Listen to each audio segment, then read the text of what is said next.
how to not run out of money in retirement.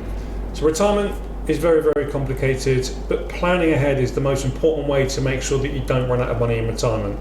Because let's be honest, the day that you retire is possibly going to be the wealthiest day of your life, because your income is going to stop to zero if you plan to retire fully.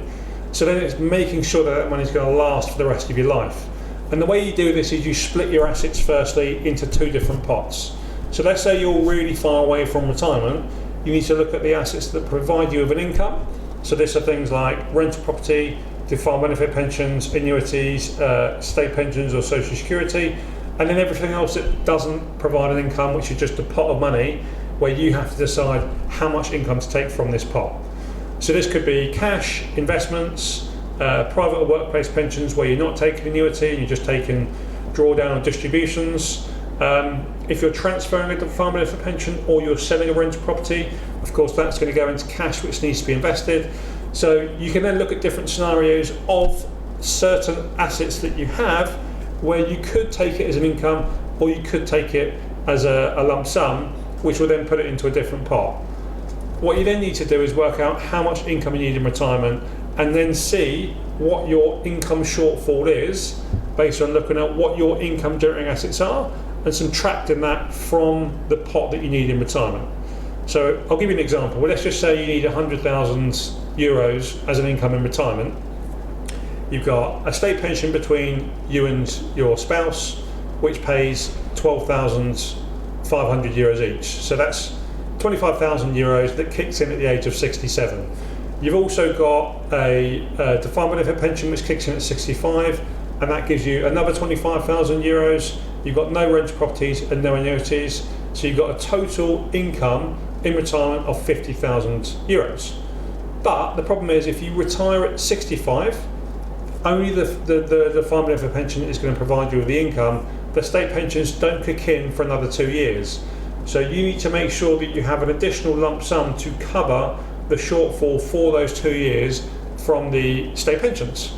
And the way you do this is you look at what your age is now, what that is going to be as an income at the age of retirement at 65, and then add inflation so that you have a pot of money to cover those 2 years.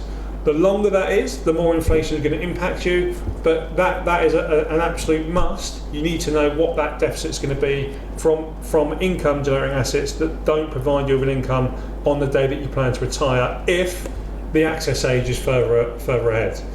The rest of it is a bit more straightforward, because when you have a specific income that you need, so in this case you've got a deficit of 50,000 euros, you need to look at what the pot of money needs to be for you to be able to draw down an income in retirement sustainably, and the amount would depend on the age you plan to retire. So this could range from a 2% withdrawal rate all the way up to 10%, and it changes the older you get, because the closer you are to the average life expectancy, the less you're going to need this pot for the rest of your life. So at the age of 65, based on conservative statistics, a safe withdrawal rate would be 4%. So that means for every 100,000 euros that you've got, you can draw down 4,000 euros. Now this doesn't mean that your money's not going to run out, because there are always circumstances that are going to impact this, but this is based on statistical data going back 100 years on the basis that you're planning to retire and spend this money over the following 30, which would bring you up to 95 years old in this example. And it doesn't mean that money is going to be zero at 95 years old. It really depends on what you're investing into over that given time. So that means if you want a 50,000 euro income, you're going to need 1.25 million euros to be able to provide you with that 50,000 euros. So that's the way you should plan your retirement, by breaking up in those sort of segments. It's a lot more dynamic in retirement as well, and there are other things to think about, because the first couple of years in retirement are often the most expensive, and then the older you get, the less income you're going to need. So there could be scenarios where maybe you say, right, let's take a higher income and then stagger it down the older I get, because maybe when you get to 80 years old, the 50,000 euros that you've got in retirement is enough, because all you're going to be doing is sitting at home most of the time, because you're no longer able to walk around and hike and travel or do whatever. So there is that to think about as well.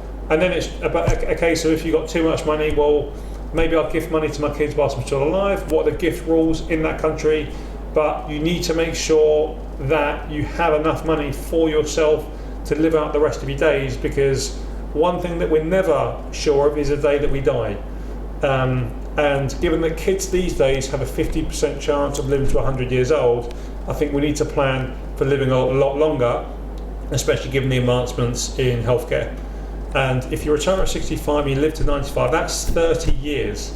So the most important thing on this pot of money is making sure it's invested properly, and it's not just invested into risky investments, or you need to also see that it's going to stretch out for the whole of your retirement.